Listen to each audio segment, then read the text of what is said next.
Ang Waterway Guild ay nagdaraos ng Royal Floral Banquet. Isang hanay ng mga babae ang nakatayo sa manipis na damit, hubad ang mga balikat, nakatitig sa lalaking may dala ng orchid note. Ang kanilang mga mata, puno ng pananabik. Nakatayo ako sa hanay kasama nila. Ang hangin sa gabi ay nagdudulot ng panginginig sa aking gulugod. Ako si Clara, anak ng isang kirida ng mga Vance. Makakaligtas ba ako sa pagpapadala ngayon ng aking madrasta na si Beatrice sa kabisera para sa isang itinakdang kasal? Nakasalalay lahat kay Lord Julian ng Waterway Guild at ang maharlikang orchid note sa kanyang kamay. Ang talaang ito ay tanda ng pakikipagtipan ng Waterway Guild. Kapag nakuha ko ito, makakapangasawa ako sa mga Thorn nang hindi na kailangang tiisin ang malamig na tingin ni Beatrice. Julian ang aking kababatang kasintahan. Pinapanood ko siyang lumapit sa akin ng hakbang-hakbang. Pinagpapawisan ng aking mga palad. Ngunit hindi siya huminto sa harap ko. Dumiretso siya kay Sylvia. Si Sylvia ay anak ng isang mahirap na iskolar. Nakatira kasama ng mga Thorn. Palagi siyang marupok at mahina. Laging mukhang kaawa-awa. Inilagay ni Julian ang orchid note sa kanyang kamay.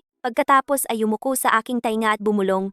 Hayaan mong sumikat naman si Sylvia. Hindi pa siya naging masaya sa buhay niya. Huwag kang mag-alala. Nandito ako para sa iyo. Walang mangahas na pilitin kang magpakasal. Tumingin ako sa kanya, namumuo ang mga luha dahil sa pagkabalisa. Ngunit hinawakan lang niya ang braso ni Sylvia. At inanunsyo sa mga tao na si Sylvia ay may marangal na pagkatao at karapat-dapat sa orchid note na ito. Ang mga salitang ito ay sumasaksak na parang karayom. Winawasak ang aking huling pag-asa sa isang iglap. Ang mga tawanan sa paligid ko at ang mga bulungan ay bumabaha. Nakatuon sa akin ang mga mata. Sinusunog ako, kaya hindi ko maiangat ang ulo ko. Isang anak ng kirida na nagtatangkang umakyat sa hagdan ng lipunan, ni hindi mo kayang talunin ang anak ng isang mahirap na scholar. Karapat-dapat kang ipadala para sa isang itinakdang kasal. Suminggit si Beatrice sa karamihan at lumapit. May ngiti sa kanyang mga labi, ngunit malamig ang boses niya dahil hindi nakalaan kay Clara ang kapalarang ito. Kung gayon, ang kanyang kasal kay Arthur ng Sterling Manor sa kabisera ay itinakda na. Sa isang pangungusap, tinatakan niya ang aking kapalaran. Tumingin ako kay Julian na nakatayo roon kasama si Sylvia. Ang perpektong magkasintahan, nakakasilaw. Lumalakas ang hangin, mas malamig, tumatago sa aking mga buto. Alam kong sa sandaling ibinigay ni Julian ang orchid note kay Sylvia, ay natapos na ang mga araw ko sa Rivertown. Naging yelo ang puso ko. Hinawakan ko ng mariin ang sirang rosas na humaharang sa daanan ni Julian. Pumuti ang mga dulo ng aking mga daliri dahil sa pagkapit. Namutla na rin ang aking mga buko. Ang tangkay ng rosas ay tuluyang naputol.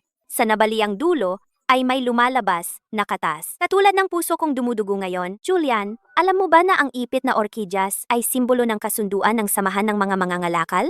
Nanginginig ang boses ko. Bitbit ang huling pag-asa. Nakatuon ang mga mata ko sa kanyang mukha. Naghihintay na marinig siyang magsabi, "Alam ko." Ngunit nagtaas lang siya ng kilay at mahinang tumawa. Tila ba walang pakialam na pinagpag ang alikabok sa kanyang manggas. Parang ang itinatanong ko ay isang bagay na walang kabuluhan. Ito'y isang kaugalian lamang na ipinamana sa samahan ng mga mangangalakal. Clara, bakit ka masyadong nagpapahalaga sa sulat na ito? Parang walang halaga ang kanyang tono. May bahid ng pagwawalang bahala.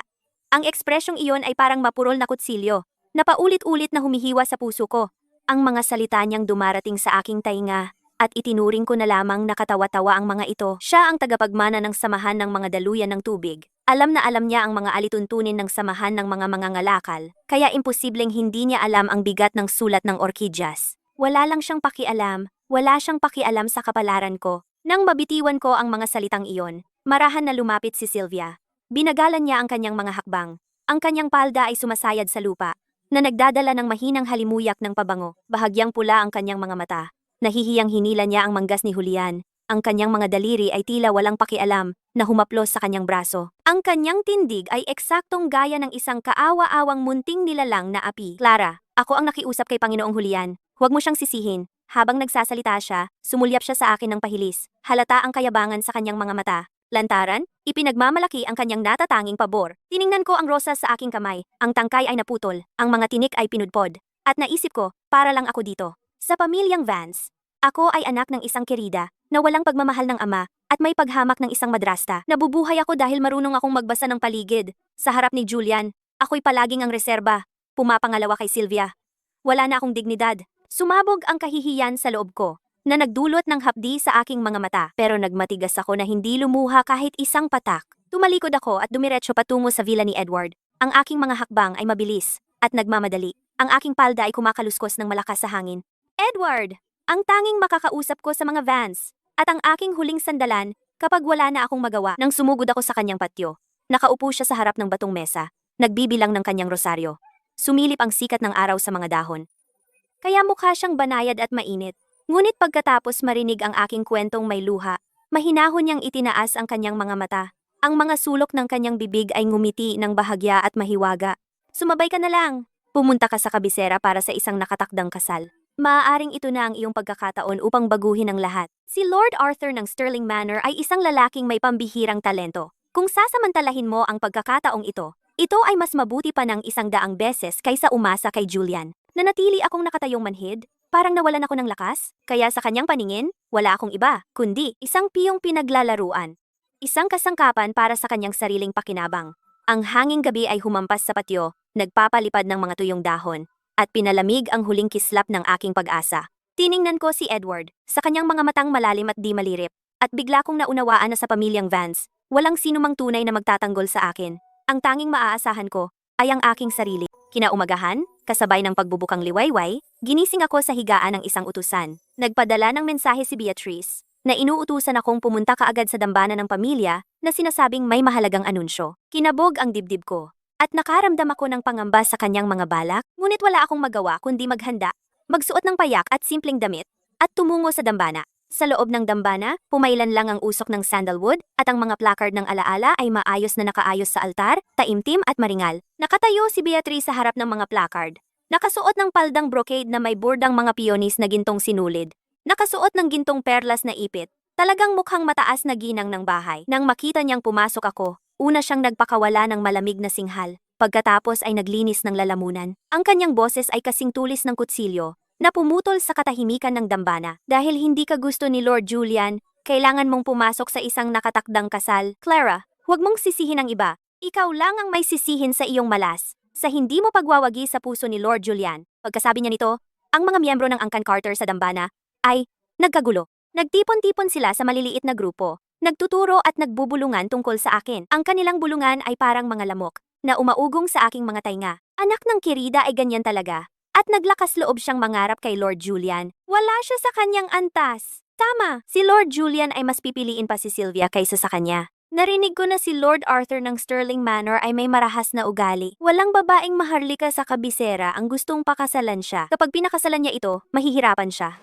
Kumuyom ang aking mga kamao, at ang aking mga kuko ay tumagos ng malalim sa aking mga palad. Ang sakit ay halos magpaiyak sa akin. Ngunit alam kong hindi ako maaaring umiyak. Kapag umiyak ako, iyon mismo ang gusto ni Beatrice. Itinuwid ko ang aking likod at nagbigay ng malamig na tingin sa mga kapamilyang nagchichismisan. Sa isang tingin ko, tumahimik sila pero patuloy pa rin silang sumisilip sa akin. Nang gabing iyon, talagang pumunta si Sylvia. Pumasok siya nakasuot ng bagong aqua na sutla na damit. May perlas na ipit na ibinigay ni Julian sa kanya at peking ngiti sa kanyang mukha. Hinawakan niya ang kamay ko pagkapasok pa lang niya at sinabing may peking sama ng loob. Clara, hindi ko talaga intensyong nakawin ang fiancé mo. Pakisuyong wag kang magalit sa akin. Ngunit ang pagmamayabang sa kanyang mga mata ay nagningas na parang apoy na nagpapaso sa akin. Bawat salitang sinabi niya ay pagmamayabang kung paano siya ngayon ang pinakamamahal ni Lord Julian. Binanggit pa niya lahat ng ginawa ni Julian para sa kanya kahapon. Bawat salita ay tumusok mismo sa puso ko. Pinigilan ko ang galit ko. At habang pinapanood ang kanyang pagpapanggap, nakaramdam ako ng matinding pagkasuklam. Pagkaalis niya, diretso akong bumalik sa kwarto ko at mariing isinara ang pinto. Habang lumalalim ang gabi, sa liwanag ng buwan na sumasala sa bintana, nagsimula akong mag-empake. Binalot ko ang pilak na ipit ng buhok ng nanay ko ng maingat at inilagay sa ilalim ng aking balutan. Iyon lang ang tanging alaala ng nanay ko. Pagkatapos, inilabas ko ang jade pendant na itinago ko. Ang jade pendant ay gawa sa puting jade, may nakaukit na kalahating phoenix dito at isang bahagyang gasgas sa gilid. Noong 7 taong gulang ako, matapos akong iwan ni Beatrice sa lansangan, isang lalaking hindi ko kilala ang nagbigay nito sa akin. Binilhan niya ako ng sugar cake, isinama ako pabalik sa mga Vance, at ipinasok ang jade pendant na ito sa kamay ko bago siya umalis. Sinabi niya, kung sakaling magkaproblema ka, dalhin mo ito sa capital at hanapin mo ako.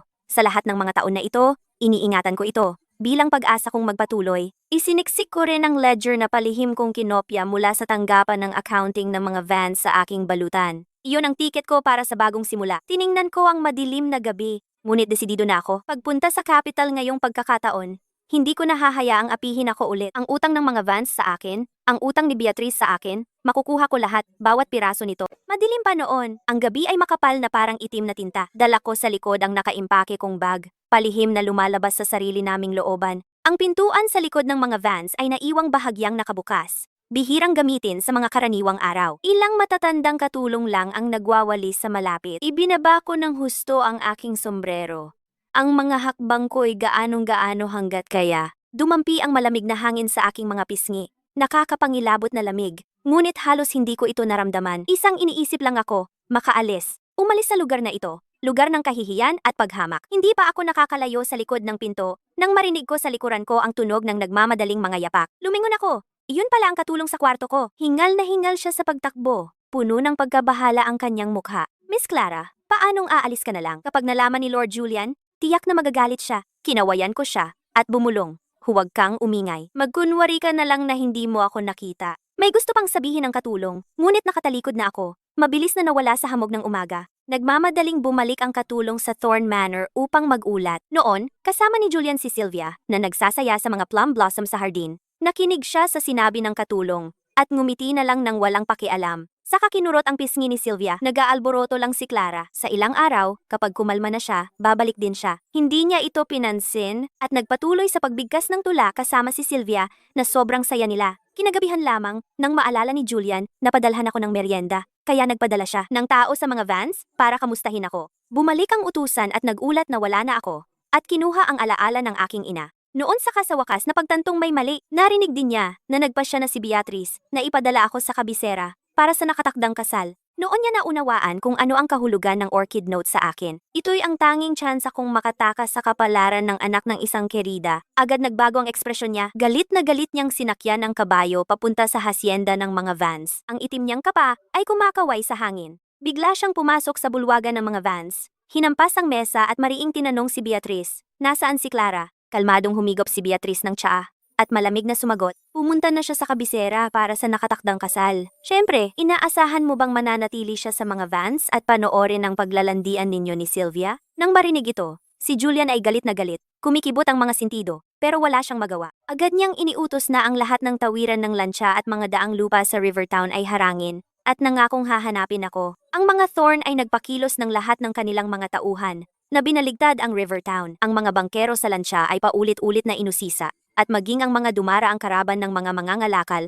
ay masusing hinalughog. Mga checkpoints sa mga daang lupa ay sunod-sunod na itinayo. Ang mga sundalong may nakabunot na espada ay maingat na sinuri ang bawat dumadaan. Ngunit hindi nila alam, nakihalo na ako sa isang karaban ng mga mangangalakal na patungong Hilaga at umalis sa lungsod. Nakatayo si Julian sa tawiran, nakatitig sa malawak na ilog. Ginulo ng hangin sa ilog ang kanyang buhok. Sa unang pagkakataon, nagpakita ng takot ang kanyang mukha. Marahil hindi niya inakala na kaya kong maging ganito kawalang awa. Hindi man lang nag-iwan ng paalam. Nagpalit ako ng magaspang na damit panlalaki. Itinali ko ang buhok ko sa isang simpleng bon, at nagpahid pa ako ng abo sa mukha ko. Saka nakihalubilo sa karaban ng mga mangangalakal. Mukhang-mukha akong isang batang lalaking baguhan, at ang mga tao sa karaban, karamihan ay mga bihasang manlalakbay, ay magiliw at mapagbigay. Nang makita nilang bata pa ako at nag-iisa, madalas nilang inaalagaan ako, na ibinabahagi ang kanilang pagkain at tubig. Medyo maayos naman ang biyahe. Ngunit sa Rivertown Ferry, hinarang kami ng mga humahabol sa mga Thorn na humaharang sa aming daan. Ang mga humahabol ay nakasakay sa matatangkad na kabayo, nagwawasiwas ng mahahabang kutsilyo, at pinalibutan ang karaban. Bumulyaw ang pinuno. Lahat tumigil! Hanapin ng maigi! Hanapin si Miss Vance, anuman ang mangyari, at pagkasabi niya, sumugod ang mga humahabol sa karaban. Magaspang na hinalughog ang mga bag ng lahat. Mabilis ang tibok ng puso ko. Automatikong umatras ako sa likod ng mga tao. Ngunit may isang humahabol na matalas ang mata na nakapansin sa akin. Sumisigaw, "Nandito siya!" na nagpalingon ng maraming mata sa akin. Bago pa man ako makakilos, narinig ko ang mabilis na pagyabag ng mga kabayo na papalapit mula sa malayo. Nang lumapit si Julian sakay ng kabayo, na nakasuot ng maitim na brokadang damit, bahagyang magulo ang kanyang buhok dahil sa hangin, at ang kanyang mukha ay pagod sa paglalakbay. Bumaba siya sa kabayo at sinunggaban ang aking pulso nang napakalakas na halos madurog ang mga buto ko. Desperado ang kanyang mga mata. Bakit ka umalis? "Clara, ano bang ginagawa mo?" tanong niya, habang pinalaya ko ang aking kamay at umatras ako. Tinitigan ko siya ng malamig, nakasilaw ang araw. Napapikit ako ng bahagya, saka ko sinabi, salita sa salita, "Mula nang ibigay mo ang orchid note kay Sylvia, wala na akong lugar sa Rivertown." Tiningnan ko siya, na may pagkadismaya sa aking mga mata. Alam mo ba, na ang orchid note, ang tanging pagkakataon ko, para makatakas, sa pagiging piyon, sa kanilang laro?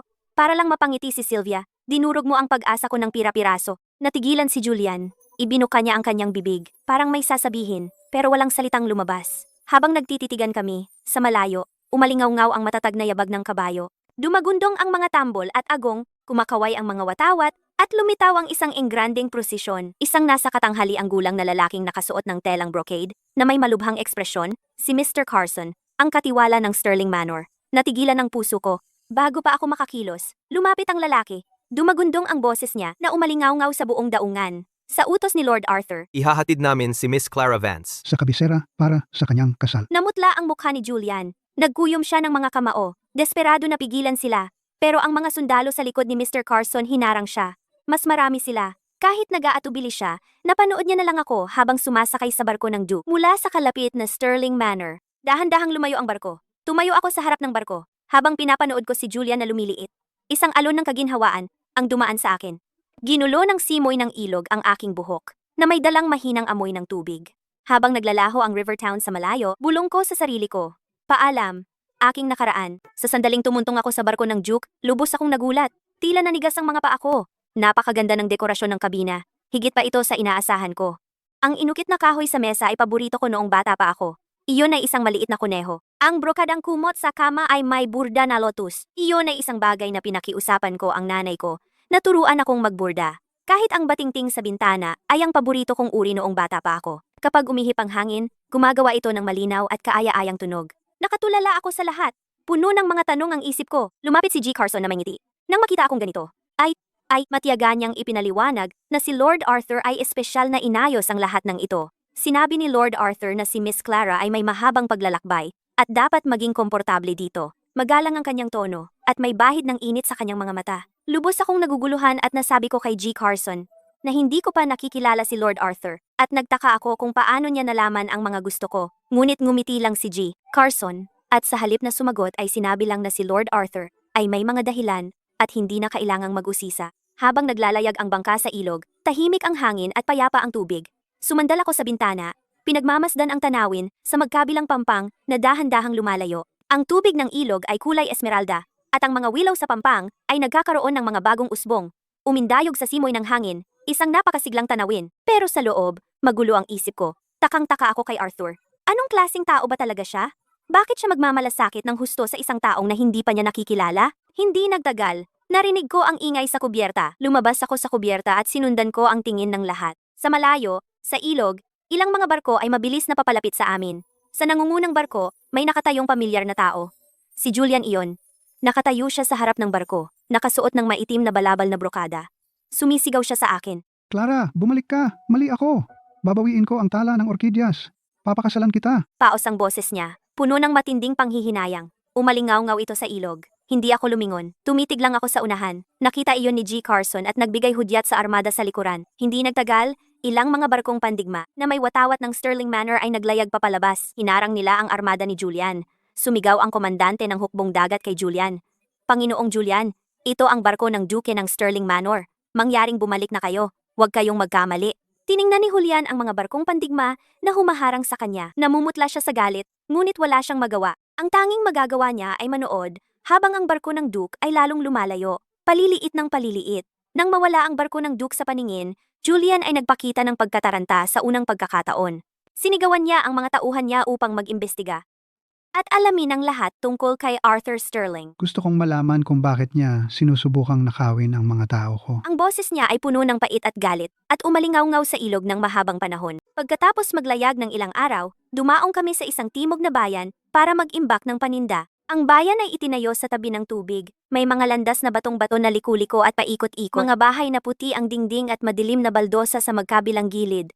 At mga pulang parol na nakabitin sa ilalim ng mga bubong na nagbibigay ng masigla at payapang tanawin. Pumunta ako sa Pampang upang maglibot. Naisip kong mag-uwi ng mga lokal na espesyalidad para kay Arthur sa kabisera. Nang marating ko ang isang panaderya, may narinig akong tumatawag sa pangalan ko. Lumingon ako at nakita si G. Walker, isang matandang kakilala mula sa Rivertown Merchant Guild. Nagulat siya noong una. Pagkatapos ay mabilis na lumapit sa akin at ibinaba ang boses, sinasabing, "Miss Vance, anong ginagawa mo rito?" Kung saan ngumiti lang ako at hindi masyadong nagsalita, nagtatanong lang kung kumusta siya. Bumuntong hininga si G. Walker.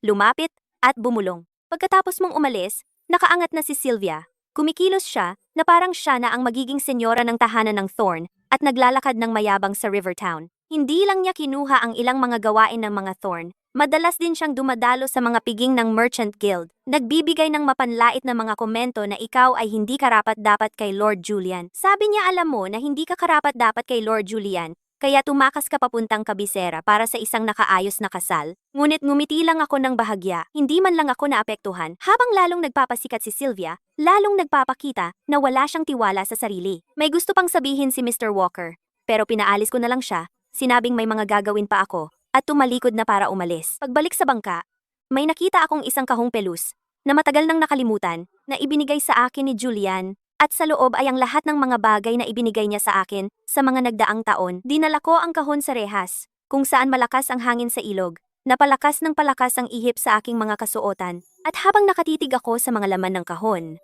bawat isa'y nagpapabalik ng mga alaala. Ang mga matatamis na sandaling iyon mula sa nakaraan, ngayon ay parang mapait na pangungutya. Huminga ako ng malalim at inihagis ko ang lahat mula sa kahon patungo sa ilog, isa-isa, at habang pinapanood kong lumulubog sa tubig, nakaramdam ako ng gaan, parang may mabigat na tinanggal sa akin, dahil alam kong nasa likod ko na ang nakaraan. Hahayaan ko na lang itong lumutang kasama ng agos. Nang gabing iyon, nakahiga ako sa kama, hindi mapakali, hanggang sa ilabas ko ang lumang jade pendant na laging nasa akin. At habang sinusundan ng aking mga daliri ang mga disenyo nito, ang lamig nito ay tumagos sa aking mga daliri. Ngunit nagbigay ito sa akin ng kakaibang init. Naalala ko noong bata pa ako na iniwan ako ni Beatrice sa kalye, kung saan umiyak ako ng todo. Ngunit walang kahit na sinumang tumingin sa akin, at sa mismong oras na sobrang desperado na ako, may lumitaw na kakaibang batang lalaki, na lumuhod at inabutan ako ng matamis na tinapay, idinikit ang jade pendant sa aking palad para pakalmahin ako. Sinabi niya, "Bata, huwag kang umiyak," at ihahatid daw niya ako sa bahay. Malumanay ang boses niya,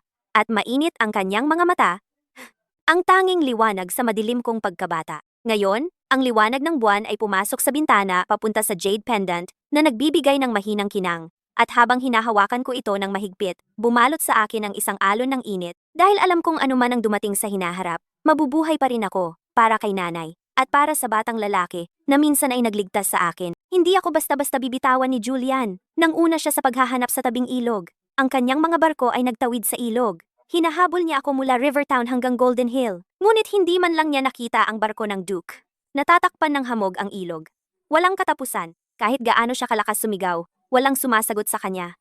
Pagkatapos ng ilang araw na paghahanap, sa wakas ay sumuko na si Julian. Naglakad siya ng mabigat pabalik sa mansyon ng Thorn. Sa mismong sandaling tumuntong siya sa tarangkahan, nakasalubong niya si Sylvia, na nakasuot ng isa sa mga luma kong damit, nakaupo sa patio, at hinahangaan ang mga bulaklak. Ito ay isang rosas na damit na seda, na tinahi ng nanay ko para sa inang-anim kong kaarawan. Iyon din, ang paborito kong damit. Nang makita ni Sylvia ang pagbabalik niya, mabilis siyang tumayo, at mahinghin na lumapit sa kanya. May hawak na tasa ng mainit na tsaa. "Lord Julian, nakabalik ka. Pagod? Nagtimpla ako ng mainit na tsaa para sa'yo.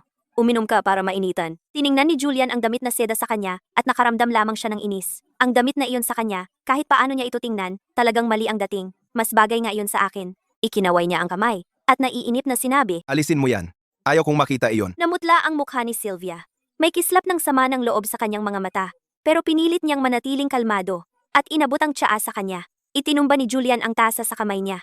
Nagsaboy ang mainit na tsaa kay Sylvia. Ngunit hindi siya nangahas na umimik at tahimik na umiyak na lamang. Alam ni Sylvia kung ano ang iniisip ni Julian at alam niyang ako pa rin ang iniisip nito. Sumiklab ang selos sa kanyang puso. Lihim siyang nagpadala ng mga tao sa kabisera upang magpalaganap ng mga chismis na nagsasabing, "Ako ay isang itinakwil na anak na pinalayas ng mga Vance," nagsasabing ako ay isang babaeng mababa ang asal at gusto ko lamang kumapit sa mga makapangyarihan, kaya ako mismo ang humingi ng isang nakaayos na kasal sa mansyon ng Sterling. Naisip niya na kung sisirain niya ang reputasyon ko, iiwan ako ni Arthur. Babalik sa kanya si Julian na nagmamakaawa. Samantala, sa barko ng Duke, hindi ko maalis sa isip ko ang mga Vance. Sa aking mga bakanting oras, lihim kong pinag-aaralan ang Guild Ledger na dinala ko mula sa ari-arian ng mga Vance. Bawat tala sa ledger ay nagtala ng mga transaksyon ng mga Vance. Kung saan may mga kakulangan, kung saan may mga pagtatakip, nakikita ko ang lahat ng lubos na malinaw. Lihim akong nagbabalak na kapag makarating ako sa kabisera, magtatatag muna ako ng isang pundasyon at saka dahan-dahang magplano upang bawiin ang iniwan sa akin ng aking ina. At gagawin kong si Beatrice at lahat ng humadlang sa akin ay magbayad. Ang simoy ng ilog ay pumasok sa bintana na may dalang mahinang amoy ng tinta. Tiningnan ko ang ledger, ang mga siksik na sulat, at lalo pang tumibay ang aking determinasyon. Alam kong mahaba ang daan sa unahan, puno ng kawalan ng katiyakan at mga hamon, ngunit hindi ako uurong. Gagamitin ko ang aking sariling mga kamay upang gumawa ng lugar para sa aking sarili. Ang barko ng Duke ay dumaong sa Golden Hill Pier para sa mga panustos. Ang Golden Hill ay isang malaking lungsod sa timog. Ang daungan ay puno ng mga gawain. Dumadaan ang mga karwahe at kabayo. Nagkakagulo ang mga boses sa karamihan. Pumunta ako sa Pampang upang maglibot. Gusto kong tikman ang sikat na matatamis na pastel ng Golden Hill. Kararating ko lang sa isang tindahan ng pastel nang maamoy ko ang napakasarap na amoy ng mga matatamis na pastel. Malapit na sana akong bumili nang may humarang sa aking daan. Tumingala ako at iyon ang personal na alalay ni Julian. Nakasuot siya ng kulay abong balabal na tela. Ang kanyang mukha ay puno ng alikabok. Tiyak na hinabol niya ako hanggang dito. Tiningnan niya ako at seryosong sinabi, "Bini-bini, nagsisisi si Lord Julian." Sabi niya handa siyang ibigay ang kalahati ng ari-arian ng Thorn Manor bilang bigay kaya. Pakisuyong bumalik sa Rivertown. Sinabi rin ni Lord Julian na ikakasal siya sa iyo ng may buong seremonya at gagawin kang nag-iisang ginang ng mga Thorn. Tiningnan ko siya at ngumiti ng bahagya. Pagkatapos ay umiling ako. Tapos na yun! Bumalik ka at sabihin kay Julian na wala ng pagkakataon para sa atin. Naalala ko ang kahihiyan sa Royal Floral Banquet. Naalala ko ang pagtatangi niya kay Sylvia. Naalala ang mga walang kabuluhang salita niya. Ito'y isang kaugalian lamang. Ang naramdaman ko'y matinding pagkadismaya. May gusto pang sabihin ang alalay, ngunit nakatalikod na ako at mabilis na naglakad papunta sa daungan. Hindi ko na nais ang anumang pakikisangkot kay Julian. Hayaan na ang nakaraan. Pagbalik ko sa barko, kakapasok ko lang sa kabina nang makakita ako ng sulat sa mesa. Ang sobre ay payak, walang pirma. Sa kanang ibabang sulok lamang ay may maliit na iginuhit na orkidyas. Binuksan ko ito. Ang sulat sa loob ay gawa sa pinong silk parch. Ang sulat kamay ay maganda at matatag. Ang mga guhit ay matutulis ngunit may kalambutan. Ang sabi lamang ng sulat, manirahan sa kabisera ayon sa iyong nais. Ang lagda ay nagsasabi, Arthur Sterling. Walang anumang pilitan, walang mga formalidad. Tanging ang 7 payak na salitang ito. Ngunit may pinukaw ito sa aking puso. Hinawakan ko ang sulat. Tungkol kay Lord Arthur na hindi ko pa nakikilala. Lalo akong naging mausisa. Anong klaseng tao siya? Bakit niya sasabihin ang mga ganoon? Wala ba talaga siyang pakialam sa nakaraan ko? O may iba ba siyang motibo? Tinupi ko ang sulat. Maingat, inilagay ko ito sa aking panloob na bulsa. Dahan-dahang umalis ang barko sa Golden Hill Pier, patungo sa kabisera. Hinipa ng simoy ng ilog ang aking mukha.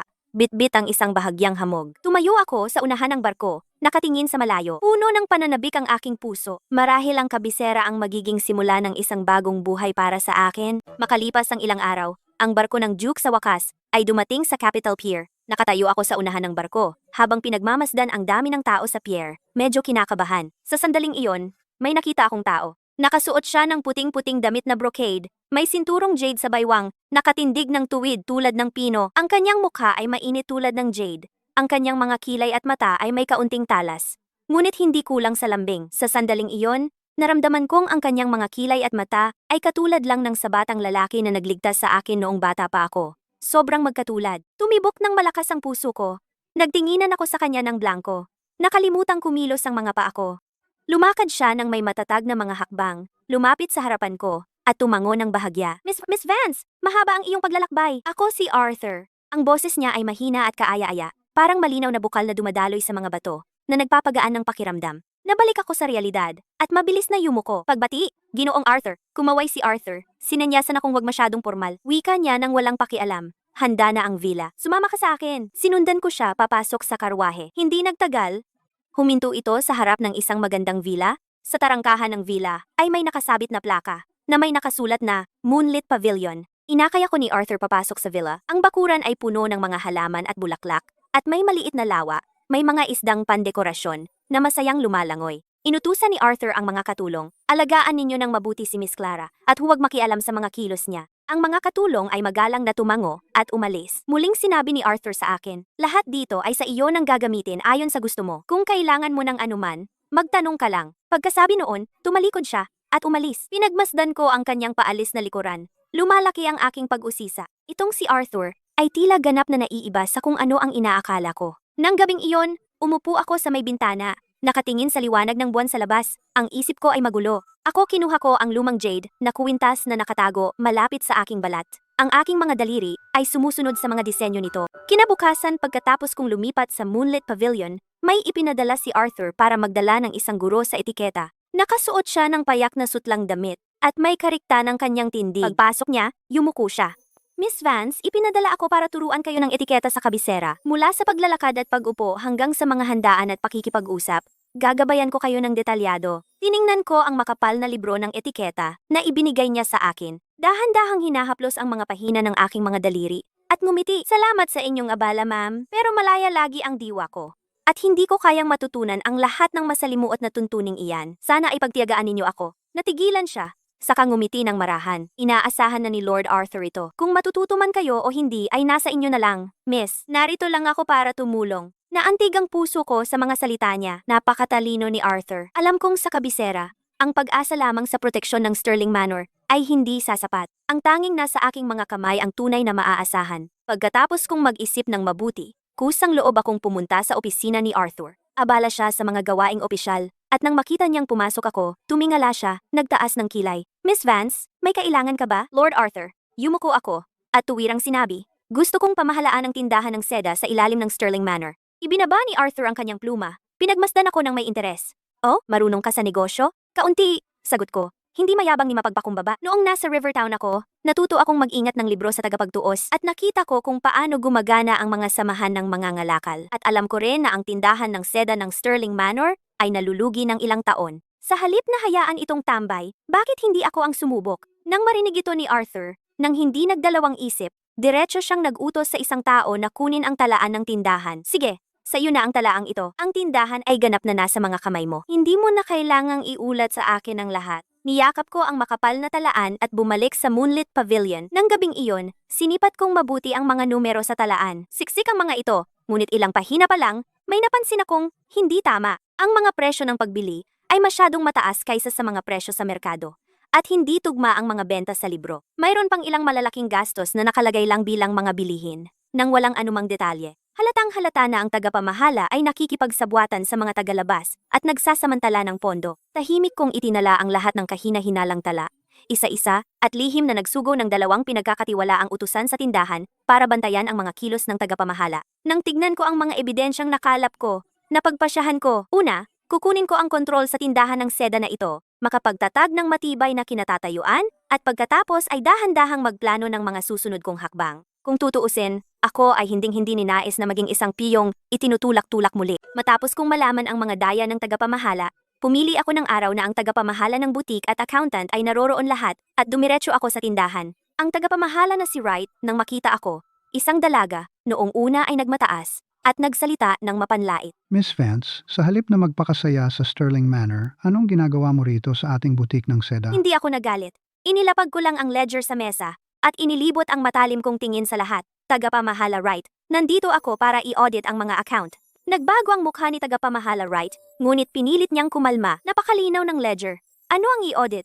Napakalinaw. Tumawa ako ng malamig. Kinuha ko ang ledger at binasa ko ang mga mali ng paisa-isa. Ang mamahaling seda na binili noong nakaraang buwan, ang presyo sa merkado ay $50 bawat rolyo. Itinala mo na $80. Saan napunta ang dagdag na $30? Gayon din, ang gastos na ito na $500 ay walang detalye at walang resibo. Sabihin mo sa akin kung ano ang binili. Namutla ang mukha ni tagapamahala Wright. Gusto niyang makipagtalo.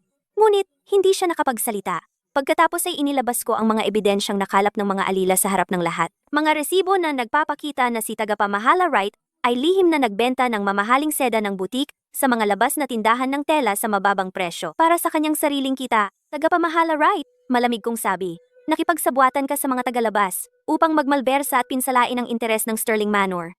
Anong parusa ang nararapat sa iyo? Si tagapamahala Wright ay bumagsak sa kanyang mga tuhod ng may kalabog at nagmakaawa. Miss Vance, maawa ka sa akin. Nagpakatanga ako saglit. Sa harap ng lahat, inihayag ko na si tagapamahala Wright ay tinanggal at iniimbestigahan at nagtakda ako ng mga bagong alituntunin, walang pagnanakaw. Ang lahat ng account ay dapat may 3 kopya na ang tagapamahala, tagatuos, at ang Sterling Manor ay may tig-1 kopya. Matapos kong ayusin iyon, sinimulan kong baguhin ang estratiya ng negosyo ng butik ng seda. Ang mga maharlikang babae ng kabisera ay pinahahalagahan ang pagiging kakaiba, kaya nakatuon ako sa pagpapasadya ng mamahaling seda. Personal kong sinusubaybayan ang lahat mula sa mga disenyo hanggang sa mga estilo. Makalipas ang ilang araw, nagdala si Mr. Carson ng isang kahong pelos. Nakangiting sabi niya, Miss Vance, ito ay espesyal na ipinadala sa utos ni Lord Arthur. Sabi niya ito ay mga mamahaling disenyo ng seda na maaaring makatulong sa iyo. Binuksan ko ang kahong pelos. Sa loob ay may mga guhit na disenyo, napakaganda, at natatangi, mga estilong hindi pa nakikita sa iba. Isa sa mga ito, Isang disenyong lotus. Ay eksaktong kapareho ng disenyo sa paborito kong damit noong bata ako. Talagang magkapareho. Naantig ang aking puso, ngunit hindi ako gumawa ng eksena. Inutusan ko na lang ang manggagawa na magmadali sa paggawa ng bagong damit ayon sa disenyo. Sa mga natatanging disenyong ito at mahusay na pagkakagawa, sa loob lamang ng isang buwan, ang butik ng seda ay bumalik sa kita mula sa lugi. Ang mga mararangyang babae ng mataas na lipunan ay nagsidatingan, partikular na nagtatanong para sa mga mamahaling disenyo ni Clara. Ang pangalan ko ay unti-unting kumalat sa buong kabisera. Ay, abala ako sa negosyo ng silk boutique. Si G. Carson ay biglang dumating nang nagmamadali para mag-ulat. Miss Vance, si Lord Julian mula sa Rivertown Waterway Guild ay nasa kabisera. Siya ay nagkakampo sa labas ng Sterling Manor sa loob ng 3 araw at gabi. Nagmamakaawa na makipagkita sa iyo kahit isang beses. Huminto ako sa pananahi. Pagkatapos ay nagpatuloy ako. Gaya ng dati, mahinahon kong sinabi, sabihin mong abala ako, mukhang nababahala si G. Carson. Si Lord Julian ay matigas ang ulo. Sabi niya kung hindi kanya makikita, maghihintay siya roon. Wala na akong sinabi, ibinaba ko lang ang ulo ko, at nagpatuloy sa pagbuburda ng mamahaling disenyo ng seda. Iyon ay nakaraan na. Wala na akong gusto kay Julian kailanman. Nang marinig ni Arthur ang tungkol dito, pumunta siya sa Sterling Manor sa mga pintuan mismo upang makita si Julian. Maya-maya, ikinwento sa akin ni G. Carson ang tagpo na may bahid ng tuwa sa kanyang boses. Nang makita ni Lord Julian si Lord Arthur, nagalit siya ng husto, kaya namula ang kanyang mga mata. Sumigaw siya na si Clara ay ang kanyang kababatang kasintahan, na may malalim silang ugnayan, at na ang Royal Floral Banquet ay isang hindi pagkakaunawaan. Kaya ano ang sinabi ni Lord Arthur? Hindi ko napigilang itanong. Ngumiti lang ng bahagya si Lord Arthur at kumontra. Ginaya ni G. Carson ang tono ni Arthur. Kung alam mong hindi pagkakaunawaan iyon, bakit mo ibinigay ang sulat ng orkidya sa ibang tao noon? Ikaw, bilang tagapagmana ng Waterway Guild, paanong hindi mo alam na ang sulat ng orkidya ay isang tanda ng pakikipagtipan? Akala mo lang na si Miss Vance ay mananatili sa tabi mo kahit ano pa man? Kaya nangahas kang yurakan ang kanyang damdamin. Ngayon ay kumakapit ka sa kanya, pinapahiya mo lang ang iyong sarili? Naisip ko si Julian na tulala at walang masabi. At ang puso ko ay hindi man lang nagalaw. Sinabi pa ni G. Carson, si Lord Julian ay tumangging umalis. Sinabihan kami ni Lord Arthur na bantayan ang mga pintuan ng Sterling Manor at huwag siyang hayaang mang-istorbo sa iyo. Si Lord Arthur sinabi rin na kung magdudulot pa si Lord Julian ng gulo, palalayasin niya ito sa kabisera ng tuluyan. Tumango ako at mahinang sinabi, nagpapasalamat ako kay Lord Arthur. Pagkatapos, tuluyan ko nang ibinaliwala ang bagay na iyon at inilaan ko ang sarili ko sa negosyo ng silk boutique. Kung tutuusin, imbes na makitungo kay Julian, ang talagang mahalaga sa akin ay kung paano dadalhin ang negosyo ng silk boutique sa mas mataas na antas. Kailangan kong magkaroon ng sapat na kapangyarihan upang mabawi ang lahat ng sa akin. Ang garden party ng mga babaeng nasa mataas na lipunan. Unang beses ko sa kabisera, ang aking formal na pasinaya. Nagsuot ako ng mamahaling silk gown na sarili kong disenyo sa garden party. Ang laylayang kulay asul lawa ay binurdahan ng mga disenyong lotus. Habang naglalakad ako, umuugoy ang palda, parang tubig bukal ng timog. Sa sandaling pumasok ako sa banquet hall, ang tingin ng lahat ay napunta sa akin. Si Lady Harrington ang unang lumapit, hinawakan ang kamay ko, at pinuri ako ng husto. Miss Vance, talagang napakaganda ng damit na ito. Ang tela at estilo ay parehong mahusay. Saang silk boutique ito ginawa? Ngumiti ako at sumagot. Mula ito sa silk boutique sa ilalim ng Sterling Manor. Hindi ako gaanong bihasa, pero may alam ako sa disenyo. Ganoon ba? Nagliwanag ang mga mata ni Lady Harrington.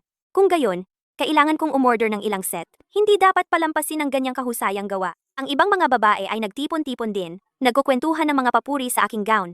Naglagay sila ng mga pasadyang order ng sunod-sunod. Sinamantala ko ang pagkakataong ipakilala isang set ng alahas at aksesorya. Ang gown ay ipinares sa tugmang jade pendant at hairpin. Biglang sumigla ang negosyo. Kausap ko ang isang babae tungkol sa negosyo, nang bigla akong nakarinig ng mga bulalas. Isang babae, may hawak na rolyo ng mamahaling seda, ay may nakaasim na mukha. Ano itong telang ito? Masyadong magaspang, hindi ito gaya ng tekstura ng mamahaling seda. Lumubog ang puso ko. Agad akong nagsiyasat. Ang rolyong iyon ng mamahaling seda ay talaga nga mula sa aming silk boutique, ngunit ang tekstura ay talagang ibang-iba sa karaniwan naming ibinebenta. Malinaw na may nakialam nito. Agad akong nag-utos ng investigasyon. Pagkatapos ng pagsusuri, lumalabas na isang empleyado sa silk boutique ay tumanggap ng suhol mula sa isang tagalabas. At habang naghahatid, palihim na ipinagpalit ang tunay na mga paninda sa mga may depekto. Kasunod ng mga bakas, nakapagtatakang napunta ito kay Sylvia. Nakita niyang umuunlad ako sa kabisera at nainggit, kaya nagpadala siya ng tao upang sabotahehin ako, upang sirain ang aking reputasyon. Tiningnan ko ang ebidensya sa aking kamay at ngumisi. Sinisikap na sirain ang reputasyon ko? Hindi ganoon kadali. Inilantad ko ang balak doon mismo. Hinila ko palabas ang clerk at ang isa na sumuhol sa kanya. Pagkatapos, inilabas ko ang tunay na mamahaling seda para ikumpara. Nagpapatunay na ang mga paninda ng aming silk boutique ay hindi ganoon. Nang makita ito, ang mga babae lahat ay kinondena ang kasamaan ng clerk. Lalo pang tumindi ang tiwala nila sa akin. Gayunpaman, hindi ko inilantad si Sylvia.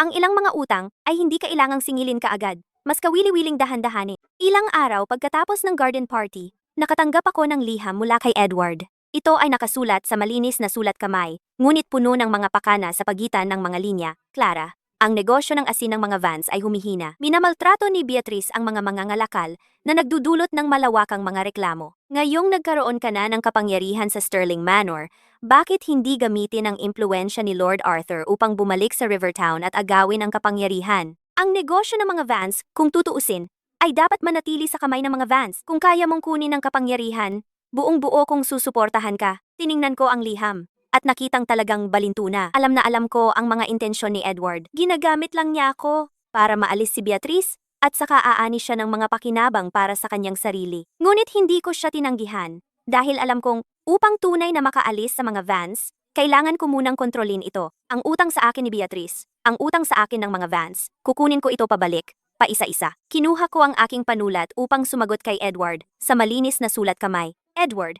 tama ka ng husto, ngunit hindi pa tamang panahon. Hintayin mong makapagtatag ako ng pundasyon sa kabisera bago gumawa ng anumang plano. Ibinaba ang panulat, tinawag ko ang aking pinagkakatiwalaang tagapaglingkod, at bumalik ka sa Rivertown nang tahimik at makipag-ugnayan sa mga mangangalakal na may hinanakit laban kay Beatrice. Sabihin mo sa kanila na ako, si Clara, ay babalik sa lalong madaling panahon. At saka, alamin mo sa mga nakaraang taon, ang ebidensya ng paglustay ni Beatrice ng pondo mula sa negosyo ng asin. Kung marami, mas mabuti. Ang lalaki ay umalis upang isagawa ang mga utos. Tumayo ako sa tabi ng bintana, nakatingin sa liwanag ng buwan sa labas, na may matatag na tingin. Rivertown, ang mga Vans, si Beatrice, hintayin ninyo ako. Ako ay babalik. Julian sa huli ay sinuhulan. Isang lingkod ng Sterling Manor at palihim na pumasok sa Moonlit Pavilion. Nang makita niya ako, Mukha siyang pagod at pagod.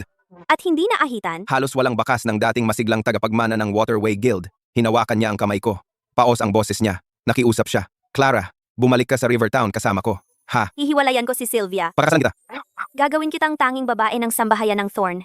Dahan-dahan kong binawi ang kamay ko, tiningnan ko siya sa mata, at sinabi ko ng paisa-isa. Huli na, Julian. Mula nang ibigay mo ang orchid note kay Sylvia, tapos na tayo. Natulala si Julian. Pula ang mga mata niya, paulit-ulit niyang ibinubulong. Nagkamali ako! Clara, talagang nagkamali ako. Hindi ako dapat naging napakatanga. Hindi ko dapat hinayaan kang magdusa. Bigyan mo ako ng isa pang pagkakataon. Pakiusap. Pagkakataon, nang uyam ako, sa Royal Floral Banquet sa harap ng lahat, noong nakiusap ako sa iyo para sa orchid note, bakit hindi mo ako binigyan ng pagkakataon? Noong ako ay ginigipit ni Beatrice, at kinukutya ng mga miyembro ng Carters, bakit hindi mo ako binigyan ng pagkakataon? Alam na alam mo. Kung gaano kahalaga sa akin ang orchid note, ngunit para pasayahin si Sylvia, ginawa mong biro ang aking hinaharap. Ngayon ka lang nagsisi dahil napagtanto mo hindi na ako ang Clara na laging umiikot sa iyo. Hindi makapagsalita si Julian. Umiling-iling lang siya. Nabulag ako noong mga panahong iyon. Patawarin mo na ako, pakiusap, kahit ngayon lang. Nang makita ko siyang ganito, Wala akong naramdaman sa puso ko. noon Pumasok si Arthur. inilagay niya ako sa likod niya, at malamig na tiningnan si Julian. Lord Julian, pakiusap, magpakita ka ng respeto, dahil ang Sterling Manor ay hindi lugar na maaari mong pumasok at lumabas kung kailan mo gusto. Nobya ko na si Clara, wala kang karapatang makialam. Tumingin si Julian kay Arthur, at ang paraan ng pagprotekta niya sa akin, At nang makita niyang ako'y lubos na umaasa. na nagtatago sa likod ni Arthur, tiningnan niya ako ng wasak. Nanginginig ang kaniyang mga labi, sinubukan niyang magsalita. Ngunit sa huli, walang nasabi. Tumalikod siya at umalis. Sa Moonlit Pavilion, nakita agad ni Arthur ang totoong balak ko na makipag-ugnayan ng palihim sa mga mangangalakal ng Rivertown. Isang gabi pagkatapos ng hapunan, inanyayahan niya akong maglakad sa looban kung saan ang maliwanag na buwan ay nagliliwanag sa mga halaman at bulaklak na nagdulot ng malambot at malapanaginip na liwanag. Umiihip ang mahinang simoy ng hangin na nagdadala ng halimuyak ng mga bulaklak. Bigla niyang sinabi, "Gusto mong bawiin ang sa iyo mula sa mga Vans? Makakatulong ako." Nagulat ako. Lumingon ako sa kanya at nagtanong, "Paano mo nalaman, Lord Arthur?" Napatawa si Arthur at sinabi, "Ang pinagkakatiwalaan mong utusan ay inilagay ko. Ngunit makatitiyak ka, sumusunod lang siya sa mga utos mo, at nagkataon lang na may mga bagay akong nalaman." Natigilan ako saglit, pagkatapos ay nakaramdam ako ng ginhawa dahil sa mga kakayahan ni Arthur, madali para sa kanya na malaman ang kinaroroonan ko. Ang kahandaang sabihin sa akin ito ay isang tunay na katapatan. Tiningnan niya ako. Ang kanyang tingin ay mahinahon ngunit matatag. Sinabi niyang maibibigay niya sa akin ang mga koneksyon at kayamanan. Ngunit hindi siya makikialam sa mga desisyon ko dahil ang mga usapin ng mga Vance ay dapat akong magpasya sa huli. Napatahimik ako sa kanyang mga salita dahil alam ko ang mga kakayahan ni Arthur at na sa kanyang tulong, makakaiwas ako sa maraming gulo. Ngunit naunawaan ko rin na ang mga ibinibigay sa iyo ng iba sa huli ay hindi mapagkakatiwalaan. Si Arthur, tila nababasa ang aking mga iniisip, ngumiti, at tinawag akong matalino. Habang naglabas siya ng isang piraso ng papel at iniabot ito sa akin. Kinuha ko ito at nakita ko na ito ay isang listahan ng mga kontak ng mga mangangalakal ng Rivertown na may tala ng mga kagustuhan ng bawat isa, mga kahinaan, at ang kanilang mga alitan kay Beatrice. Dahil lahat ng mga taong ito ay may sama ng loob sa kanya. Sinabi ni Arthur na magagamit ko ito. Idinagdag niya na nakipag-ugnayan na siya sa ilang mayayamang mangangalakal para sa akin. Kaya kapag sinalakay ko ang mga negosyo ng mga Vance, magagamit ko ang kanilang mga pangalan nang hindi inilalantad ang aking pagkakakilanlan at habang tinitingnan ko ang listahan sa aking kamay, nakaramdam ako ng init. Itinaas ko ang aking ulo, tumingin sa mga mata ni Arthur, at nagpasalamat ng buong puso. Sa sandaling iyon, mas lalo ko siyang pinagtiwalaan. Nagbabasa ako sa Moonlit Pavilion noong araw na iyon, nang biglang may narinig akong kaguluhan sa labas. At nang ako'y tumayo at nakita kong may mga tanod na hinihila ang isang lalaking nakaitim, mabilis na lumapit si Mr. Carson at yumuko, sabi, "Miss Vance, ayos ka lang ba? Ipinadala ang lalaking ito para patayin ka." Pero buti na lang, handa si Lord Arthur at may nakaistasyong mga tanod sa Moonlit Pavilion, kaya napigilan ng mamamatay tao. Tiningnan ko ang mamamatay tao, nakatali, at nagkunot noo. "Nalaman mo ba kung sino ang nagpadala sa kanya?" "Tinatanong namin siya ngayon," sabi ni Mr. Carson. Inutusan ni Lord Arthur na alamin natin ang buong katotohanan at pagkatapos ng ilang pagtatanong, inamin ng mamamatay tao na si Sylvia ang nagpadala sa kanya. Nakita ni Sylvia na si Julian ay nahuhumaling pa rin sa akin at naiinis na umaasenso ako sa kabisera, kaya nagkaroon siya ng balak na patayin ako. Habang nakikinig ako kay Mr. Carson, napangisi ako sa loob.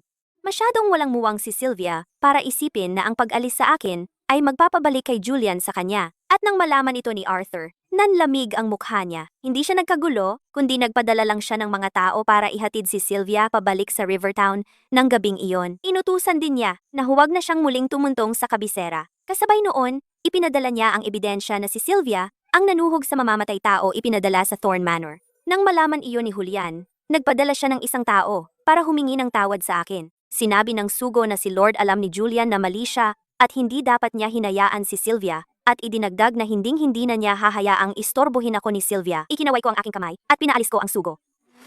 Alam kong si Julian ay lalong nakokonsensya sa akin. Pero ano naman, hindi mabubura ng konsensya ang kahihiyang naranasan ko, ni maibabalik man ang ating nawalang nakaraan. Gamit ang listang ibinigay ni Arthur sa akin, mas naging maayos ang mga plano ko sa Rivertown. Lihim akong nagpadala ng mga tao para makipag-ugnayan sa mga mangangalakal na hindi nasisiyahan kay Beatrice. Ipinangako ko sa kanila ang bahagi.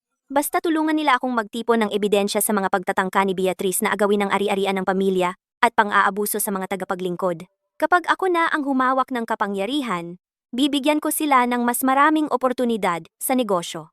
Marami na silang reklamo tungkol kay Beatrice. Ngayong may akong sumusuporta sa kanila, dumagsa sila sa akin. Hindi nagtagal, nakatanggap ako ng makapal na tumpok ng ebidensya.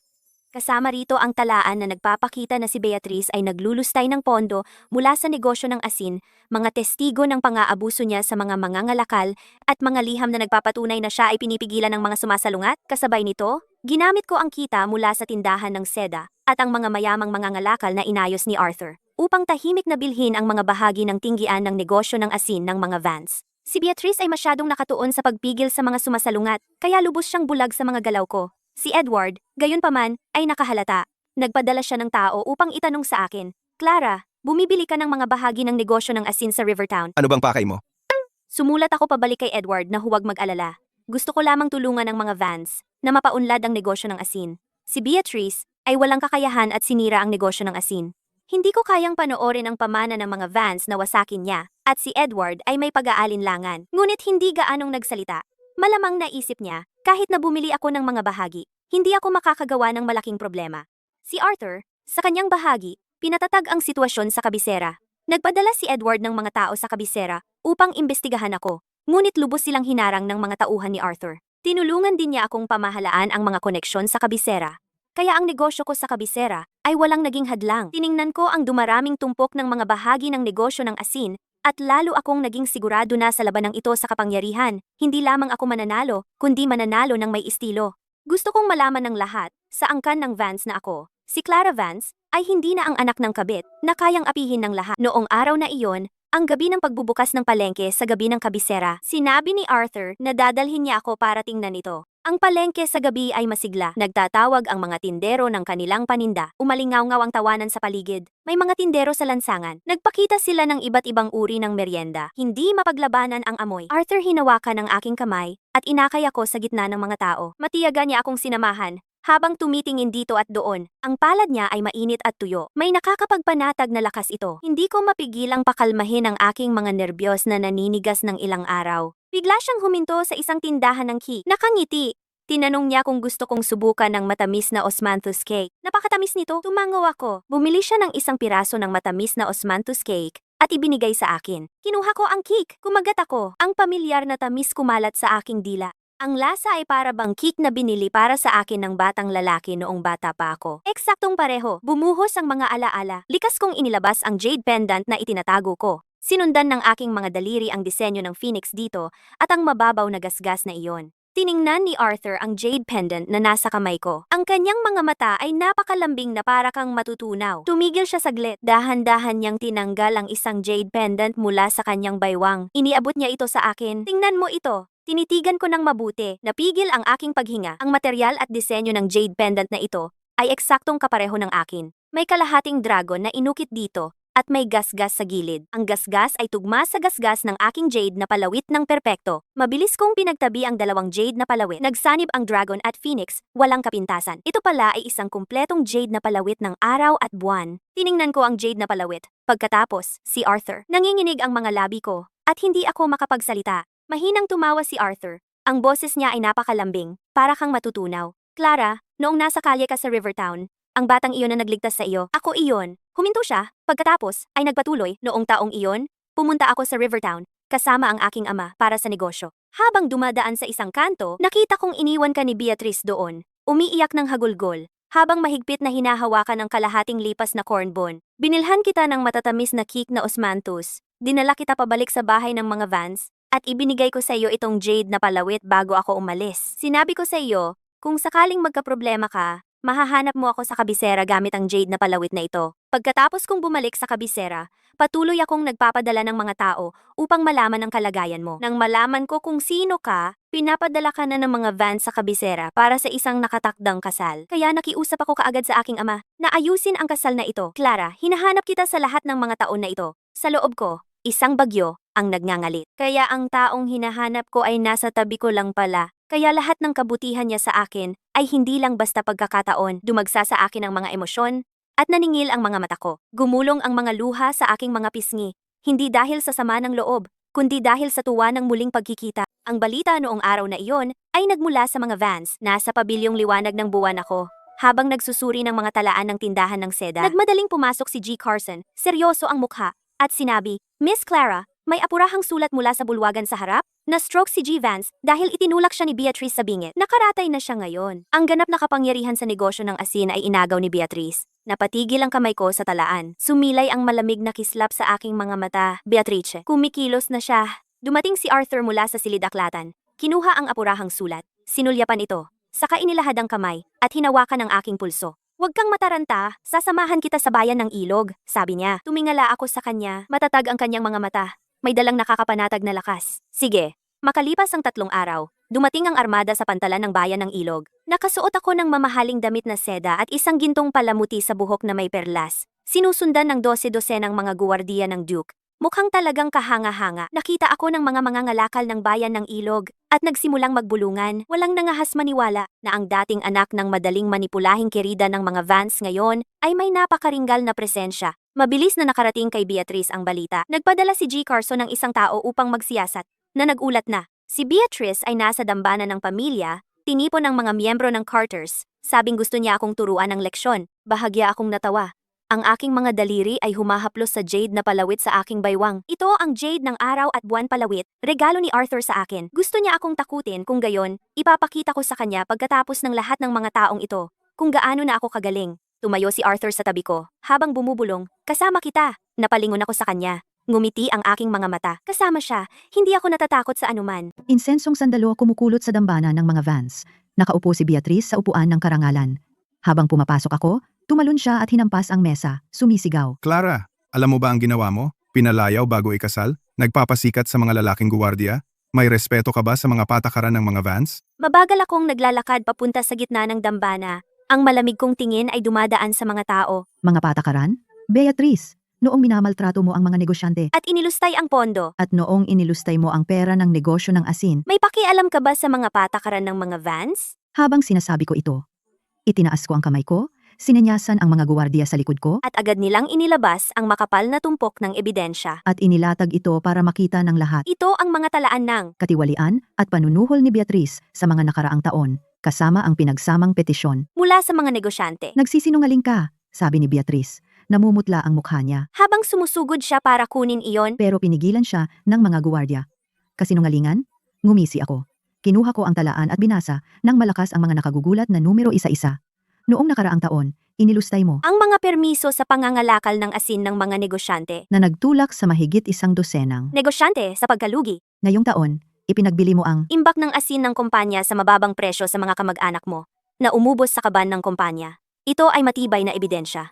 Nakatitig ang mga miyembro ng Carter sa ebidensya. at sumiklab ang kaguluhan. Matagal na silang may hinanakit. Dahil sa pang-aabuso ni Beatrice at ngayon, nagiging bukas na galit ng lahat. Lumampas na si Beatrice sa hangganan. Kaya pala bumababa ang negosyo ng asin. Kaya siya pala ang ahas sa likod ng lahat. Pinapanood ni Beatrice na lahat. Ay kumakalaban sa kanya? Nanginginig sa sobrang galit, pero hindi makapagsalita. Nakatayo si Arthur sa likod ko buong oras, nang walang imik. Paminsan-minsan ay sinisulyapan ako. Para ipaalam sa akin na ayos lang. Tumingin ako sa dambana, na ngayon ay magulo. Alam ko sa aking puso na tapos na ang unang hakbang. Sunod, babawiin ko ang kontrol sa negosyo ng asin. At papagbayarin ko si Beatrice. Kakabalik ko lang sa villa sa lumang estate. Dumating si Julian sa pintuan ko. Nakasuot siya ng maitim na brocade robe. Hindi nakaahit. Pula ang mga mata niya. Walang bakas ng Waterway Guild ang kasiglahan ng tagapagmana. Pagkakita niya sa akin, dali-dali siyang lumapit. At nang may pagmamadali, Clara, Clara, alam kong gusto mong agawin ang kapangyarihan, kaya kitang tulungan. Pwede mong gamitin ang impluensya ng Waterway Guild sa kahit anong paraan na gusto mo. Bigyan mo lang ako ng pagkakataon. Hayaan mong makabawi ako sa'yo. tiningnan ko siya. Talagang wala akong naramdaman. Julian, pantay na tayo. Pantay? Mapait na tumawa si Julian. Paano tayo naging pantay? Nagkasala ako sa iyo noon. Ako mismo ang nagtulak sa iyo palayo.